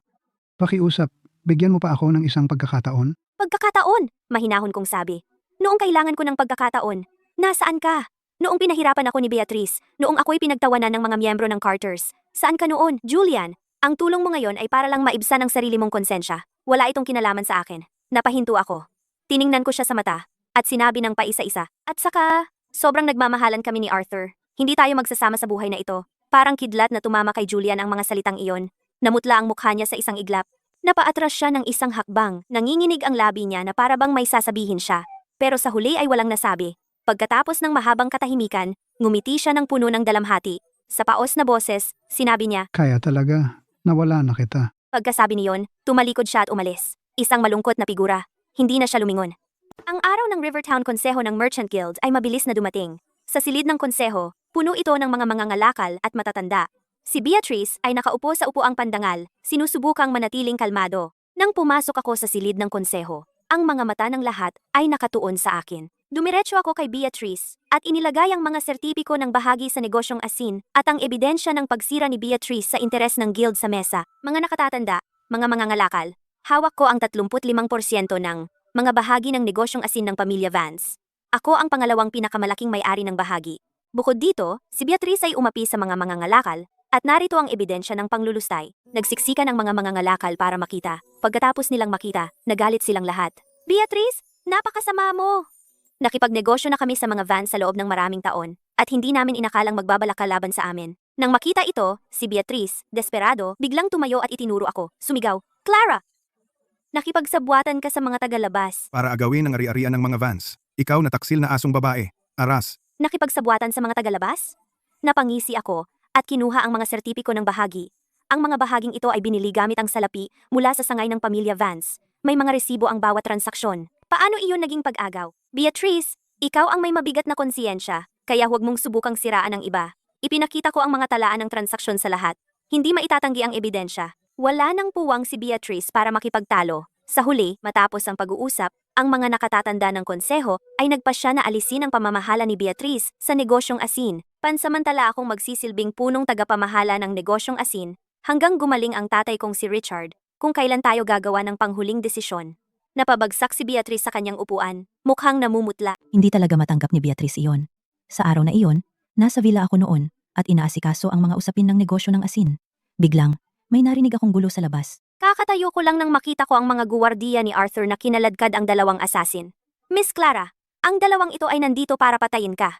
Buti na lang, handa si Lord Arthur. Napigilan namin sila sa tamang oras. Yumuko ang guwardiya at nagulat. Tiningnan ko ang dalawang asasin. Malamig ang mga mata ko. Sino ang nag-utos sa inyo? Nagkatinginan ang mga asasin at sa wakas ay nagsalita na. Si, Madam Beatrice. Nagmamadaling lumapit si Arthur nang marinig niya ang kaguluhan. Nang malaman na gawa ito ni Beatrice, biglang lumimlim ang mukha niya. Ang kapal ng mukha niya. Nanginginig ang buong katawan ko sa galit. Napakasama ni Beatrice. Gumagamit na nga siya ng pagpaslang para agawin ang kapangyarihan. Hindi ko siya palalampasin, sabi ko, habang nagngangalit ang mga ngipin. Nang mga sandaling iyon, dumating si Edward para makipagkita sa akin.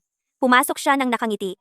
Ang tono niya ay puno ng pambobola. Clara, narinig kong may ipinadala si Beatrice na assassins para sa iyo. Hindi talaga siya marunong tumigil. Huwag kang mag-alala, nasa panig mo ako. Maaari kitang tulungan na mangalap ng mas maraming ebidensya sa mga krimen ni Beatrice. Tiningnan ko siya. Alam na nagbabago lang siya ng panig. Alam niyang humihina na ang kapangyarihan ni Beatrice. Gusto niyang sumipsip sa akin. Ngunit ang kaaway ng aking kaaway ay kaibigan. Ngumiti ako ng bahagya. Sige, aasahan kita Edward. Nang makita na pumayag ako, lalong lumapad ang ngiti ni Edward. Talagang mahusay si Edward. Makalipas ang ilang araw, dumating siya dala ang isang tumpok ng mga papel. Inilapag niya ang mga dokumento sa mesa. Ibinaba ang boses at sinabi, Clara, may nahanap ako. Ang paglubog ng bangka ng nanay mo noon ay maaring hindi aksidente. Parang tumigil ang tibok ng puso ko. Itinaas ko ang ulo ko ng bigla. Anong sinabi mo?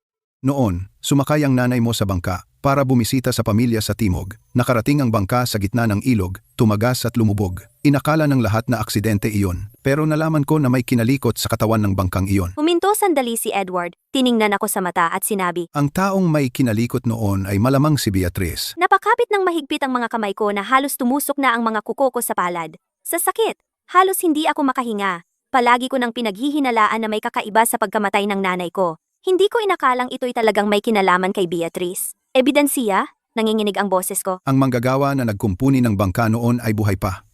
May pinadala na akong tao para kontakin siya. Sabi ni Edward, Lagi nang naiinggit si Beatrice sa nanay mo dahil siya ang laging pinapansin at natatakot na ang nanay mo ay magsilang ng isang lalaki na magbabanta sa posisyon niya.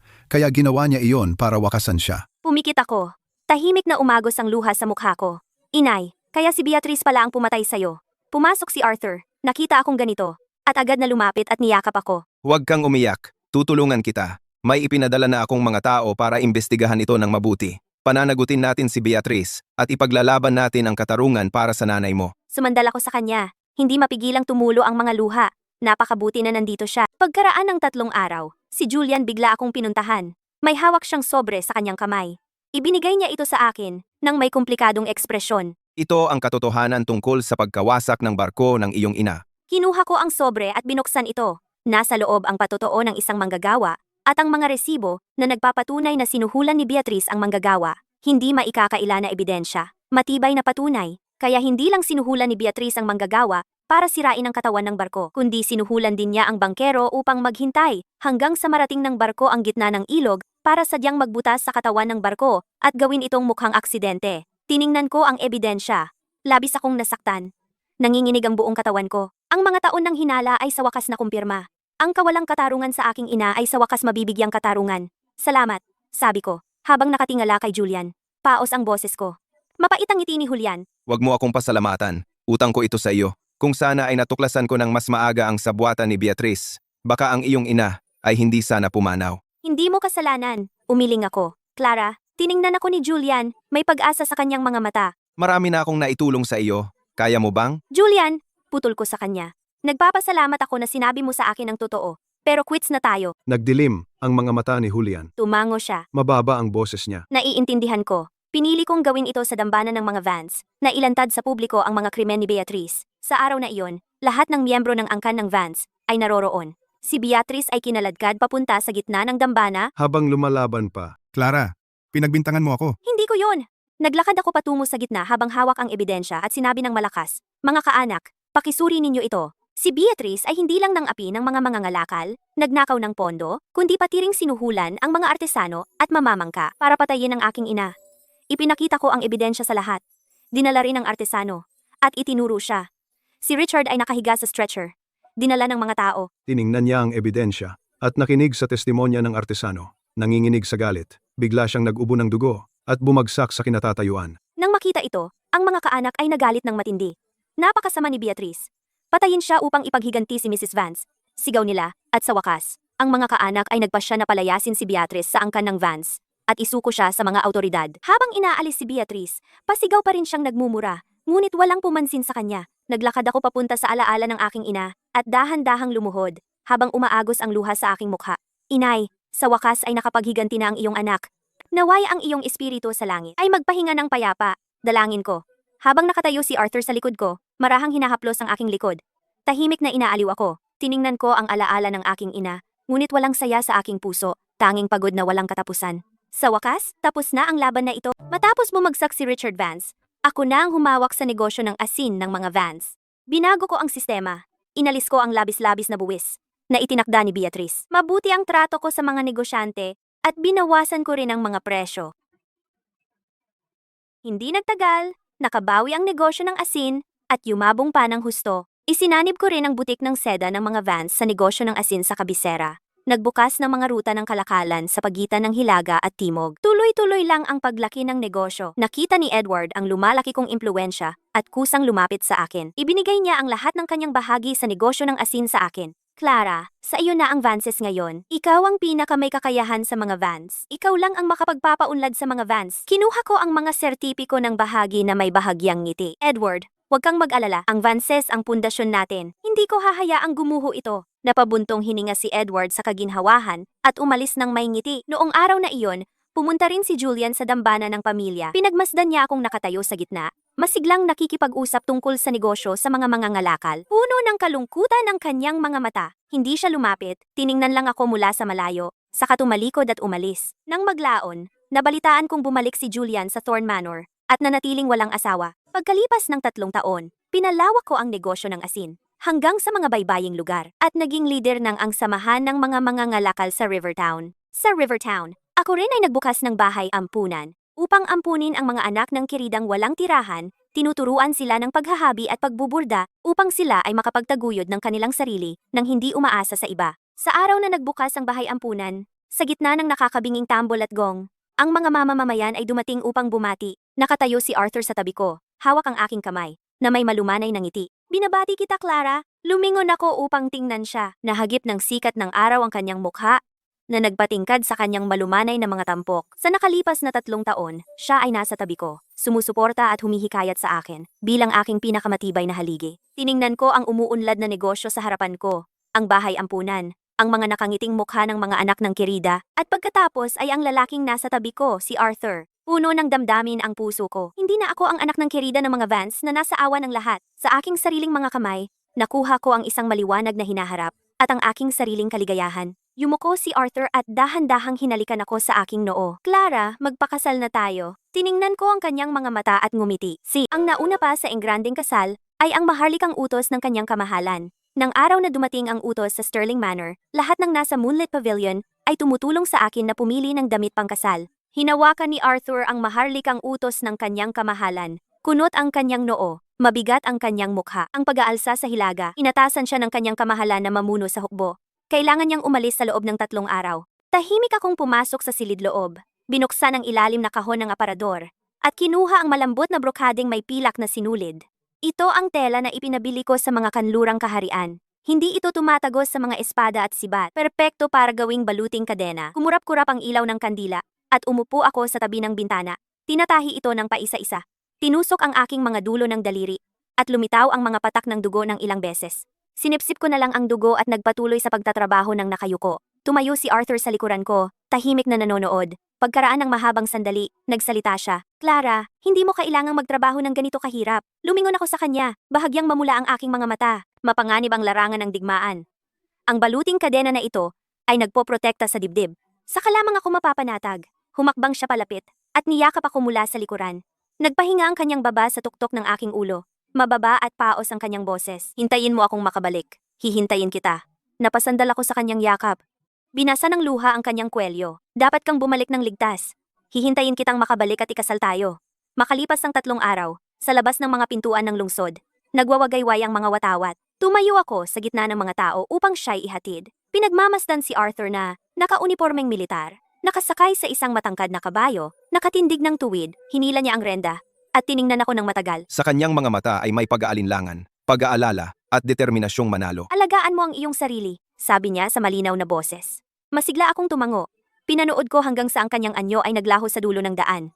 Saka ko lamang dahan-dahang inalis ang tingin. Pagkatapos umalis ni Arthur, inilaan ko ang lahat ng aking lakas sa negosyo. Ang mga sangay ng tindahan ng seda ay sunod-sunod na nagbukas. Lumawak din ang negosyo ng asin sa rehiyon ng Hilagang Ilog. May mga taong dumating upang maghasik ng gulo, may mga sinubukang saktan ako, ngunit mahinahon kong hinarap sila. Isang araw, isang mangangalakal, ang gustong mag-imbak ng mga paninda upang pataasin ang presyo. Direkta kong inilabas ang impormasyon na ang bodega ng asin ng Sterling Manor ay mayroon pang 100,000 pikul na reserbang paninda at ibebenta sa halaga sa merkado. Agad na nagpanik ang kalaban at kusang pumunta upang humingi ng tawad. Naupo ako sa armchair, pinagmamasdan ng mangangalakal na yumuyuko at nagmamakaawa sa harapan ko. Naunawaan ko sa aking puso, tanging kapag sapat ang aking lakas ko, mapoprotektahan ang mga nais kong protektahan at mabantayan ang tahanang nais kong ingatan. 3 buwan matapos umalis si Arthur, biglang kumalat ang mga chismis sa kabisera na sinasabing bilang anak ng isang kerida, nakamit ko sana ang napakaraming bagay dahil lamang sa pagsuporta sa akin ng Sterling Manor. Sinabi rin nila na ang aking tindahan ng seda gumagamit lamang ng mga tirang materyales at dinadaya ang mga kababaihan upang agawin ang kanilang kayamanan. Ang mga chismis ay kumalat na parang apoy. Bilang resulta, ang negosyo ng aking tindahan ng seda ay bumaba ng malaki. Nagngangalit si Mr. Carson. Nais niyang imbestigahan kung sino ang nasa likod nito. Ngunit pinigilan ko siya at mahinahong sinabi, hindi na kailangan. Kung tutuusin, ang kawalang sala ay nagsasalita para sa sarili. At makalipas ang 3 araw, nagdaos ako ng piging sa pinakamalaking restaurant sa kabisera na inanyayahan ng lahat ng mga kababaihang nag-order ng mga damit mula sa tindahan ng seda. Sa piging, ipinasok ko ang ilang malalaking baul. Puno ang mga ito ng mga talaan mula sa tindahan ng seda. Mga ginang, pakitingnan, sabi ko habang binubuksan ang mga talaan. Ito ang mga resibo ng pagbili, at ito ang mga record ng benta. Malinaw at hayag ang bawat tala. Ang dekalidad na seda na ginagamit namin ay nagmumula sa pinakamahusay na pabrika ng habi sa Timog. Ipinadala rito ng walang anumang kapintasan, sabi ko. At pagkatapos ay nagpalabas ako ng ilang piraso ng mga bagong disenyong mamahaling damit na seda. Ang mga damit na ito ay may mga disenyong mula sa mga kanlurang kaharian, matitingkad na kulay, makabagong estilo, pakilala ko, at ang mga kababaihan ay napatingin at nagliwanag ang kanilang mga mata. Ang ganda naman. Ang galing ni Miss Vance ay patuloy na gumaganda ng gumaganda. Puri nila. Kaya ngumiti ako at sinabi, ito ang mga bagong dating. Ang piging ngayong araw ay para makita ninyo muna. Ang sino mang mag-order ngayon ay makakakuha ng 20% diskwento. At sa sandaling matapos akong magsalita, ang mga kababaihan ay nagmamadaling nag-order. Napawi ang mga chismis. Pagkatapos ng piging, sinabi sa akin ni Mr. Carson na ang mga chismis na iyon ay pinasimulan ng isang babaero sa kabisera. May mata siya sa negosyo ng tindahan ng seda at nais niyang kumuha ng bahagi. Nang tumanggi ako, nagtanim siya ng sama ng loob. Napangisi ako ng may paghamak. Ang yabang! Ngunit pagkatapos ng insidenteng ito, ay lalong lumakas ang aking reputasyon. Alam ng lahat na si Clara Vance ay hindi lamang may suporta ng Sterling Manor, kundi mayroon ding tunay na husay. Tumayo ako sa tabi ng bintana, pinagmamasdan ng abalang mga tao sa ibaba at naisip ko, Arthur, tingnan mo, kaya kong umunlad ng mag-isa. Huminahon na ang mga chismis sa kabisera, pero may balitang dumating mula sa Rivertown. Biglang sumulpot si Sylvia, nagsimula siyang magpakalat ng chismis sa samahan ng mga mangangalakal sa Rivertown. Sinasabing, inagaw ko ang kapangyarihan noon sa pamamagitan ng madidilim na paraan at inaapi ko raw ang mga malalayong kamag-anak ng mga Vance. Medyo nayanig ang mga mangangalakal. Kung tutuusin, si Sylvia ang dating gusto ni Julian, kaya may bigat ang kanyang mga salita. Nang marinig ko ang balita, kumuha ako ng ilang tao at dali-daling bumalik sa Rivertown. Sa konseho ng samahan ng mga mangangalakal sa Rivertown, bigla akong pumasok. Nakatayo si Sylvia sa entablado, nagsasalita habang lumilipad ang laway. Nang makita niyang pumasok ako, natigilan siya sandali. Pagkatapos ay ngumisi. Clara, ang kapal ng mukha mong bumalik. At, hindi ko man lang siya tiningnan. Dumiretso ako sa entablado at inilabas ang makapal na ebidensya. Mga mangangalakal, tingnan ninyo. Inilatag ko ang ebidensya ng mga krimen ni Beatrice sa harapan ng lahat. Noon, inaapi ni Beatrice ang mga mangangalakal at inilustay ang mga pondo. Ako ang nagdala ng ebidensya at pinalayas siya. Ito ang talaan pagkatapos ng reforma sa negosyo ng asin. Doble na ang kita ng lahat kumpara sa dati. Tatawagin mo pa bang pandaraya ito? Pagkatapos ay inilabas ko ang mga talaan ng dibidendo ng mga kaanak ng sangay ng Vance. Ito ang mga dibidendo para sa mga malalayong kamag-anak. Ipinamimigay ng nasa oras bawat taon. Hindi kailanman kulang kahit isang sentimo. Sylvia, sinabi mong minamaltrato ko sila. Nasaan ang patunay mo? Namutla ng sobra si Sylvia, utal-utal at hindi makapagsalita. Tiningnan ng mga mangangalakal ang ebidensya at isa-isa nilang sinabing, nagloloko si Sylvia. Sylvia, sobra ka na. Malaki ang naitulong ni Miss Vance sa atin. Paano mo siya masisiraan ng puri? Sabi nila, habang nakita ni Sylvia ang nagagalit na mukha ng mga tao. Hindi na niya kinaya at tahimik na umalis. Tiningnan ko ang mga mangangalakal na sumuporta sa akin. Puno ang puso ko. Noon, ako ay anak ng isang kirida na pinagtatawanan ng lahat. Ngayon, kaya kong tumayo dito at nakuha ko ang respeto ng lahat sa pamamagitan ng aking lakas. Nang araw na dumating ang balita ng tagumpay mula sa hangganan, nasa tindahan ako ng seda habang tinitignan ko ang mga bagong dating na tela. Nang pasuray-suray na pumasok si Mr. Carson, ang mukha niya ay nagliliwanag sa tuwa at sinabing, Miss Clara, magandang balita. Nasugpo ni Lord Arthur ang rebellion at nagbabalik na matagumpay at siya'y hinirang ng kanyang kamahalan bilang general ng kaharian. Nanginginig ang kamay ko at ang mamahaling seda ay nahulog sa lupa pero hindi ko na ito pinulot at nagmamadaling lumabas. Sa labas ng mga pintuan ng lungsod, puno na ng mga mamamayan na naghihintay na salubungin siya na may nakakabinging tambol at gong at mga paputok na umaalingaw-ngaw mula sa malayo. Nakita ko ang matagumpay na prosesyon at si Arthur na nakaunipormeng militar, nakasakay sa isang matangkad na kabayo na nililiwanagan ng sikat ng araw, nakasisilaw kaya't hindi ko maalis ang tingin. Nakita rin niya ako at biglang nagliwanag ang mga mata niya habang hinihila niya ang renda at bumaba sa kabayo at naglakad papunta sa akin. Tumigil siya sa harapan ko, iniabot ang mga kamay at hinila ako sa mahigpit na yakap habang sinasabing, Clara, nakabalik na ako. Ang boses niya ay puno ng pagod ng paglalakbay, ngunit napakalambing. Sumandal ako sa kanyang dibdib habang umaagos ang luha sa aking mukha. At sinasabing, mabuti at nakabalik ka na. Sa kanya ako binitawan. Tiningnan ako sa mga mata. Ang tingin niya ay puno ng pagmamahal. At sinabing, Clara, sa buong paglalakbay ko pabalik, hindi ako tumigil sa pag-iisip sa'yo. At tumigil siya saglit. Lumuhod siya sa isang tuhod Tiningnan ako sa mga mata. at dahan-dahang sinabi, Clara, bumalik akong buhay para pakasalan ka. Papakasalan mo ba ako? Tiningnan ko siya. Malabo ang paningin ko sa luha. At mariing tumango habang sinasabing, oo. Habang ang mga mamamayan sa paligid ay nagsisigawan sa tuwa sa napakalakas na palakpakan. Nang marinig ng mataas na lipunan ang balita, nagpadala silang lahat ng kanilang basbas at sinabi ng lahat sina Clara at Arthur ay isang tambalang itinadhana ng langit. Kinabukasan matapos mag-propose si Arthur, dumating ang utos ng kanyang kamahalan. Ang utos ng kanyang kamahalan ay personal na inihatid ng punong kamarero. Sa biyaya ng Diyos, ang emperador ay naguutos, general ng kaharian na si Arthur Sterling, matapang at magaling sa labanan, na sumugpo sa rebelyon. Clara Vance, matalino at banal, mahusay at banal. Ang dalawa ay lubos na nagmamahalan. Ako ay labis na nasisiyahan, kaya ipinagkakaloob ko sa kanila ang kasal. Pumili ng mapalad na araw para sa kasal. Katapusan ng dekreto, napaluhod ako sa lupa at tinanggap ko ang royal na utos. Labis akong natuwa. Sa wakas, maaari ko ng hayagang tumayo sa tabi ni Arthur. Pagkabigay ng utos, ang buong korte ay nagkagulo. Naiinggit ang lahat sa perpektong magkasintahan. Pinangunahan ni Edward ang mga miyembro ng angkan ng Vance upang bumati sa amin. Halos sobra-sobra ang kanilang paggalang. Clara, binabati kita. Nakangiting sabi ni Edward. Ikaw ang karangalan ng mga Vance. Ngumiti ako ng mahina. Edward, masyado kang mabait. Matapos ihatid si Edward at ang iba, nagsimula na akong maghanda para sa kasal. Ang damit pang kasal ay dinisenyo ko. Gawa ito sa pinakamainam na sutla. May burda ng Royal Crest motif. Inilaan ko ang buong puso ko sa bawat tahi. Si Arthur ay abala rin. Personal na pinalalamutian ang silid pang kasal. Sinabi niya, Clara, gusto kong ibigay sa iyo ang pinakamaringal na kasal. Sumandal ako sa kanyang dibdib at nakangiting sabi, basta't kasama kita, kahit anong kasal ay ayos lang. Lumipas ang mga araw. Naging maayos ang mga paghahanda sa kasal.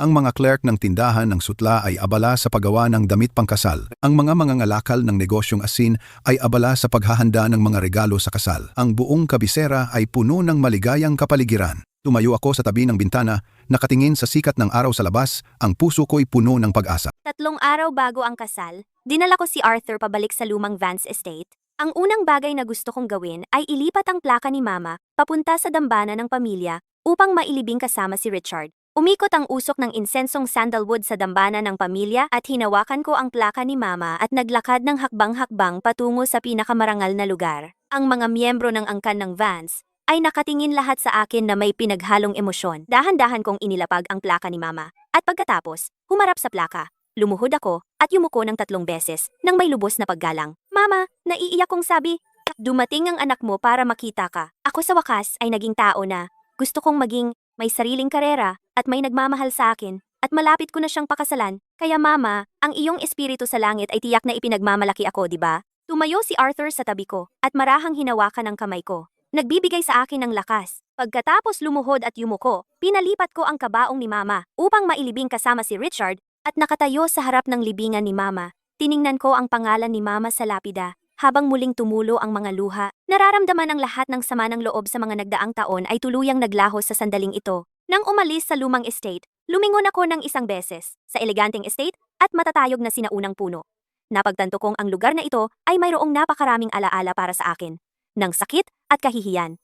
Ngunit pati na rin ang paglago at ngayon sa wakas ay kaya ko nang bitawan ng nakaraan at magpatuloy sa hinaharap. Hinawakan ng mahigpit ni Arthur ang kamay ko na nagsasabing, "Halika, umuwi na tayo." Kung saan tumango ako. At ngumiti ako ng may kaginhawaan. Isang araw bago ang kasal, nagpadala si Julian ng mga regalo sa kasal, isang pares ng mamahaling setro. Napakaganda ng kalidad niyon. Sabi ng mensahero na si Julian ay bumabati kina Arthur at sa akin ng maligayang kasal at mahabang maligayang pagsasama. Tiningnan ko ang pares ng mamahaling setro at tahimik na nagpasalamat. Sinabi ni G. Carson, "Binibining Clara, si Lord Julian ay sa wakas ay bumitaw na." Tumango ako? Sa paglipas ng mga taon, hindi na muling nag-asawa si Julian. Pinangasiwaan niya ang negosyo ng Waterway Guild ng masipag. Alam kong may pagkakasala siya sa akin, ngunit ang pagkakasalang iyon ay kumupas na sa paglipas ng panahon. Ngayon ay nagpadala siya ng mga regalo sa kasal upang taimtim na bumati sa akin at sa wakas ay nakakalimot na ako sa nakaraan, sa panahong pinagsaluhan namin bilang magkababata, at maisara ito ng maayos. Ipinatanggal ko sa isang tao ang mga mamahaling setro at itago sa bodega. Hindi ito dahil sa natitirang pagmamahal kundi dahil sa kaginhawahan sa nakaraan. Sa gabi, bumalik si Arthur mula sa labas at nakita akong nakaupo sa bintana. Tila nag-iisip. Lumapit siya at niyakap ako mula sa likod, nagtatanong, "Ano ang iniisip mo?" Lumingon ako sa kanya at ngumiti. Sinabing ako ay nag-iisip tungkol sa kasal bukas. Kung magiging masigla ba ito? Yumuko siya at hinalikan ang aking noo. Sinasabi, "Magiging masigla, sigurado ako." Sumandal ako sa kanyang dibdib, nakatingin sa liwanag ng buwan sa labas ng bintana. Ang puso ko ay puno ng pag-asa para sa hinaharap. Sa aming engrandeng araw ng kasal, bumuhos ang buong capital. Ang aking damit pangkasal ay gawa sa pinakamainam na seda. Ang disenyo ng maharlikang sagisag dito ay hindi kapanipaniwalang buhay na buhay. Ang damit pangkasal, pinalamutian ng mga hiyas, ay napakaganda na hindi mo maalis ang tingin. Si Arthur na nakasuot ng matingkad na pulang damit pangkasal, nakatindig ng matikas at pambihirang gwapo. Ang prosesyon ng kasal ay nagsimula mula sa Sterling Manor. Nang may malaking sigla, bumubuo ng isang engrandeng prosesyon patungo sa mga vans. Ang mga kalsada ay punong-puno ng mga mamamayan na nanonood sa tanawin. Ang kanilang walang tigil na sigawan ay pumuno sa hangin. Ang seremonya ng kasal ay idinaos sa bulwagan ng seremonya ng Sterling Manor. Ang kanyang kamahalan ay personal na nagkaloob ng mga handog pangkasal at lahat ng mga opisyal ay dumating upang bumati. Ang mga mangangalakal ng Silver Hall Guild ay dumating din, nagdala ng masaganang mga regalo pangkasal. Ang punong abala ay malakas na nagpahayag, parangalan ang langit. Tumayo kaming magkatabi ni Arthur at yumukod sa langit, parangalan ang mga magulang. Umupo si Dowager Sterling sa upuan ng karangalan. Ngiting-ngiti, yumukod kayo sa isa't isa. Nagkangitian kami ni Arthur at yumukod sa isa't isa. Natapos ang seremonya. Kumulog ang palakpakan sa gabi ng kasal. Ang mga kandilang nakasindi ay nagbigay liwanag sa silid pangkasal. Umupo si Arthur sa kama, nakatingin sa akin. Ang kanyang mga mata ay napakalambing na nakakatunaw. Inilahad niya ang kanyang kamay at marahang pinunasan ang kolorete sa aking mukha. "Clara," mababa ang boses niya, "lagi kitang poprotektahan." Sumandal ako sa dibdib ni Arthur, na puno ng kapayapaan ang puso ko, isang buhay na walang pagsisisi.